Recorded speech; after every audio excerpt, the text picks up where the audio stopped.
डूंगरपुर से एमएलए। तो मैं कहता हूँ नहीं, हमको सुप्रीम कोर्ट नहीं कह रहा, तुमने ठेका ले रखा हमारा क्या? आदिवासी हिंदू हमको ठेका ले रखा क्या? हमारी मर्जी कौन होते तुम? अरे हमारी पद्धति अलग है, संस्कृति अलग है, तुमने ठेका ले रखा है क्या? आदिवासी हिंदू करके क्यों डोल पीट रहे हो भाई? हमारे समाज कौन सा है, क्या करना, हम क्या करेंगे? तुम कौन होते हो? समाज के ठेका तुम कौन होते हो भाई? हमको समझाने वाले इसलिए पूजा कर, उससे हमारी श्रद्धा होगी तो करेंगे।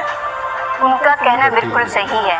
तुम कौन होते दूसरे लोगों को बताने वाले कि तुम्हारा धर्म क्या है, तुम्हारी संस्कृति क्या है? उनके पूर्वज उनको उनकी भाषा का ज्ञान और उनकी संस्कृति उनको सिखा के गए हैं। अगर उसको अपनी संस्कृति सही नहीं लगती और वो किसी और धर्म में आस्था रखता है तो रख सकता है। कोई किसी को बता नहीं सकता कि तुम हिंदू हो, मुस्लिम हो या सिख हो। उसके बाद मध्य प्रदेश से एमएलए उमंग सिंघार ने क्या कहा वो भी सुन लेते हैं।